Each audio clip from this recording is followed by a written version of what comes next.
இது வந்து bamboo bridge, sorry living root bridge.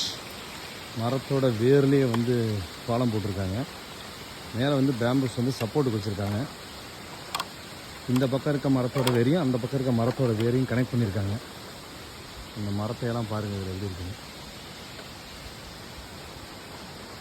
கீழே வந்து இது ஃபுல் மான்சூனில் தண்ணி பயங்கரமாக ஓடும் போல் இருக்குது. இதுதான் அந்த பக்கம் இருக்க மரம். அந்த மரத்தோட வேரையும் இந்த சைடில் இருக்க மரத்தோட வேரையும் கனெக்ட் பண்ணியிருக்காங்க.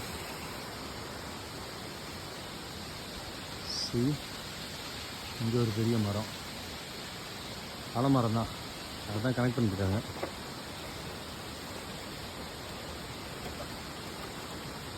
இது முடிஞ்ச உடனே இது ஆக்சுவலாக அந்த டபுள் டெக்கர் பிரிட்ஜு கிடையாது. இதே மாதிரி மரத்தோட வேர்லேயும் இங்கே நிறைய பிரிட்ஜஸ் இருக்குது. இது வந்து டபுள் டெக்கர் பிரிட்ஜையும் தாண்டி ஒரு லகூன் அப்படின்னு சொல்லுவாங்க, குளிக்கிற இடம். அதுக்கு போகிற பாதை இது. அங்கே போயிட்டு குளிச்சுட்டு ரிட்டர்ன் வரும்போது எடுக்கிற வீடியோ. இது steel fridge.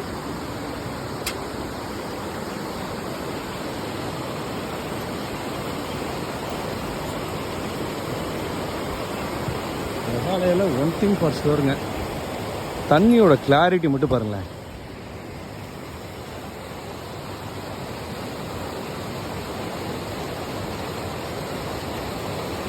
crystal clear water.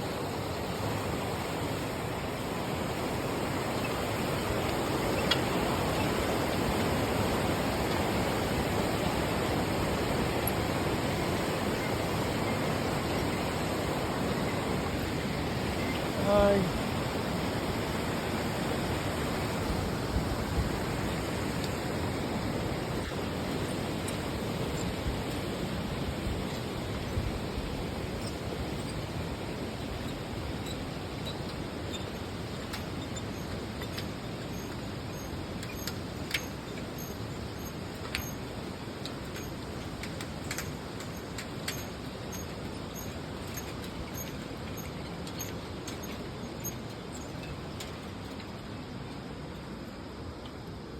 இதுதான் மேகாலயாவின் டபுள் டெக்கர் ரூட் பிரிட்ஜ்.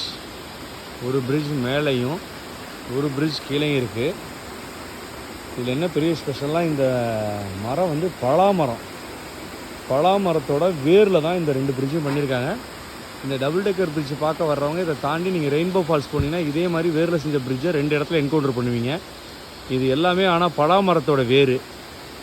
பலாமரம் வந்து இங்கே மேகாலயாவில் ரொம்ப காமனாக நான் கண்ணில் படலை. பட் இந்த காடு ஃபுல்லாகவே பலாமரம் தான் இருக்குது.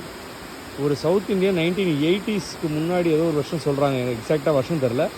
இங்கே வந்து ஒரு மேகாலயன் பொண்ணை கல்யாணம் பண்ணி செட்டில் ஆகிருக்காரு. அவர் தான் இந்த ரூட் பிரிட்ஜை வந்து உருவாக்கி கொடுத்துருக்காரு. இந்த கிராமத்து மக்களுக்கு, மலைவாழ் மக்களுக்கு இந்த ஆற்றை கடக்கிறதுக்காக இந்த ஐடியா பண்ணி கொடுத்துருக்காரு.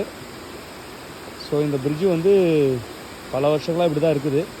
பலாமரத்தோட வேரில் இதை பண்ண முடியும் அப்படிங்கிறது நம்ம யாருக்குமே தோணாத ஒரு idea. See you all. Bye.